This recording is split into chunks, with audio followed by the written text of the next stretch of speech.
Hello and welcome to another video review, and today we're reviewing one of the biggest games to come out for the PlayStation 4 this year, and that is Marvel's Spider-Man.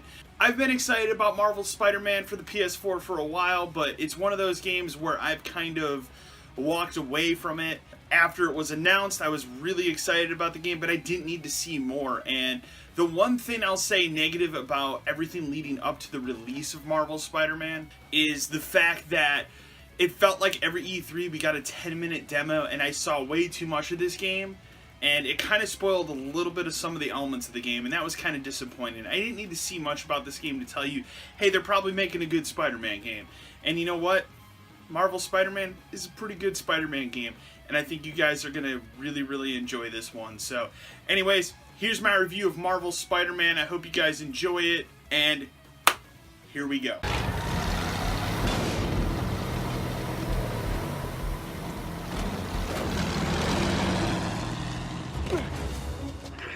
Get off me! We got this! Yeah, sure you do.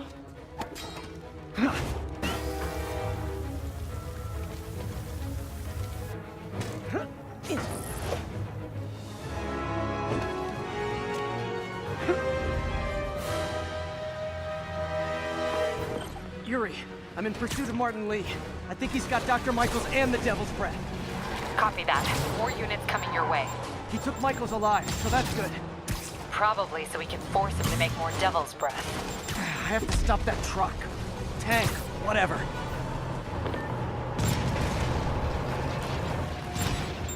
Back.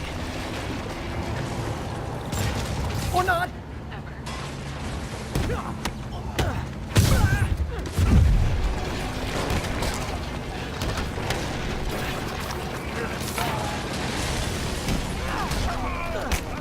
This is Sable International. We have authorization for deadly force. There will be no further warning. Whoa, there's a biological weapon in there! All units, open fire. Whoa, why is everyone shooting rockets all of a sudden? Spider-Man, get clear. You are interfering in this operation.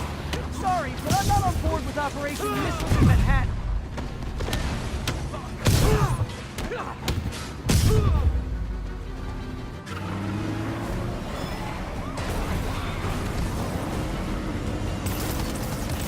While comic book characters are all the rage at the box office these days, they haven't fared very well in the realm of video games.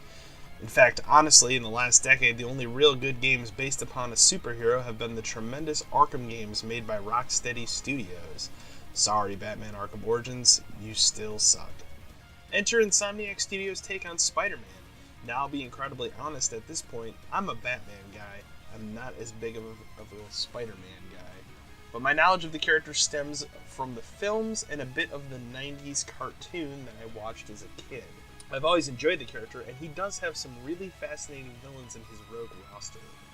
I knew from the first release trailer for this game that it would be good. Insomniac is a studio known for making high-quality video games such as the Ratchet and Clank series, as well as one of my favorite games of this generation that not enough people played, 2014's Xbox exclusive Sunset Overdrive. When I heard that this studio is making a Spider-Man game, it made perfect sense to me. They have the idea of traversal around an open area down to a T at least. That's what Sunset taught me. And boy, was I right. I walked into Spider-Man knowing that I would like the game, but I was floored at how addictive the game became. This is the first game of 2018 that I flat out 100%. In fact, these days I usually just play a game from beginning to end and I'm good. A game really has to capture my attention and present something fun and exciting for me to want to stick around long after the credits roll. Spider-Man accomplishes this by presenting one of the most fun open worlds that I've had the pleasure of exploring in recent memory. So by now you're probably wondering there has to be a catch with this game. You've probably grown to know that I tend to be more critical in my reviews than most others, and yes, Spider-Man isn't without its problems. One of the biggest issues I had within the opening hours of this game was the combat. Let's be brutally honest here, the combat is almost directly ripped from the Batman Arkham games, with a worse camera than those games, and everything else just feels incredibly loose. I found the combat to be a chore in the opening hours, with the biggest culprit being how counters are handled. See, in the Arkham games, and yes, the comparison will come up a lot, so just get over it at this point, the counter system is flawless. An icon appears over Batman's head, and you know to press Y or triangle immediately to get your counter in or your combo is over. Spider-Man presents a different system in which it's called a perfect counter system. The system is designed for you to press triangle at the right exact moment to do a counter, and this isn't presented in any kind of great tutorial at the beginning of this game. It took me longer than I wished to share to realize this issue. At first I felt my counters were only hitting about 50% of the time because I didn't realize how the system was working. To add to combat, once you start leveling up your character and progressing through the story, you'll unlock a variety of gadgets and moves that make combat really satisfying, and by the end of the game, my verdict on the combat was completely reversed.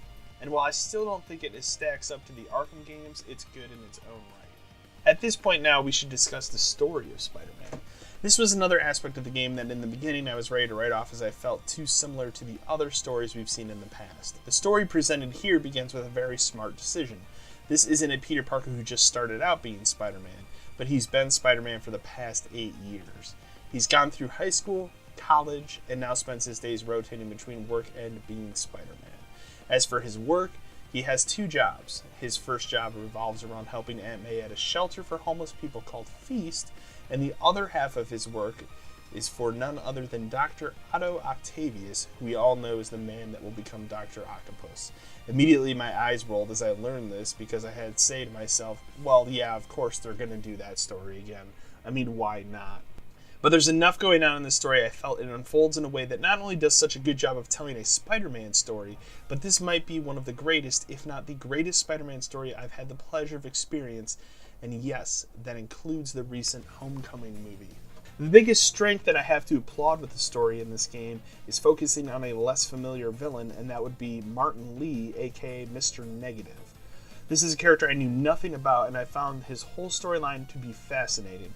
And while yes, he isn't the main villain here, and spoiler, you will witness the downfall of Dr. Octopus throughout the entire game, I found this story around everything to be perfectly woven into the fabric of the game. This is only cemented by the biggest gut punch I've felt in a video game this year thus far, which is the end of the game.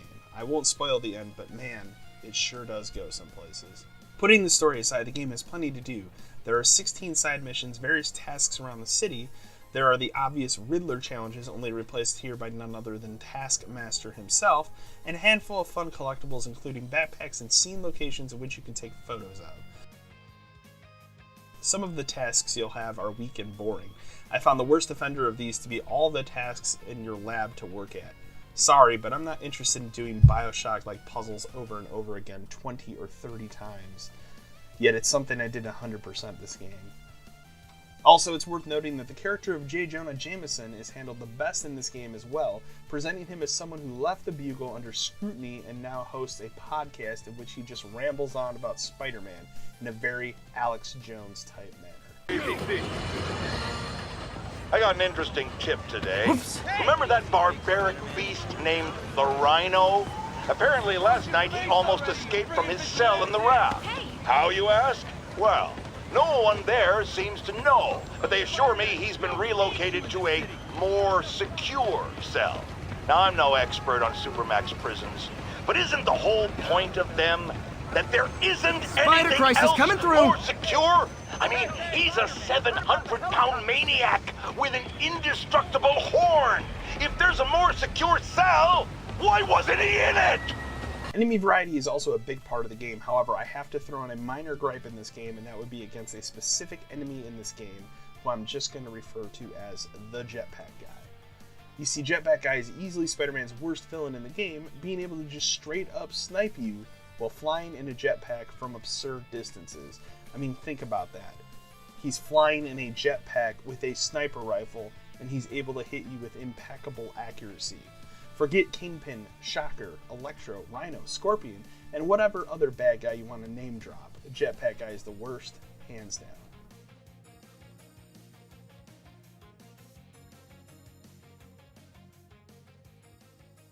If there's one final gripe I'll offer up about Spider-Man, that would be in the form of playing as other characters. Yes, the secret is out of the bag here.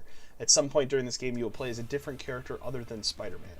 The problem I have with this is that while the goal here should have been to make all these sequences interesting and different, instead, all they are just really poorly designed stealth missions. Yes, in 2018, stealth missions are still a thing.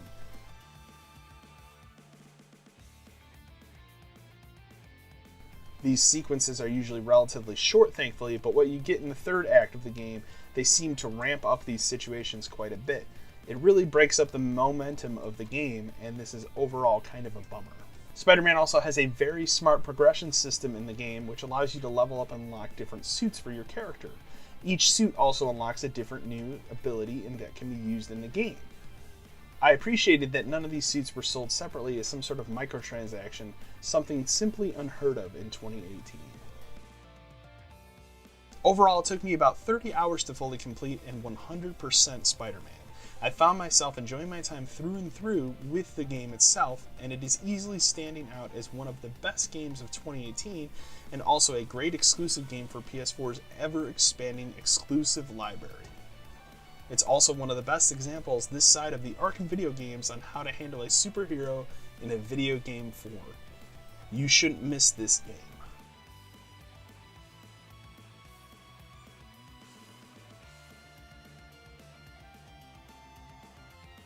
My final rating on Spider-Man is going to be a rating of a B+. Anyways, guys, thanks for checking out the video review. Remember to like, share, and subscribe to the channel. And as always, until next time.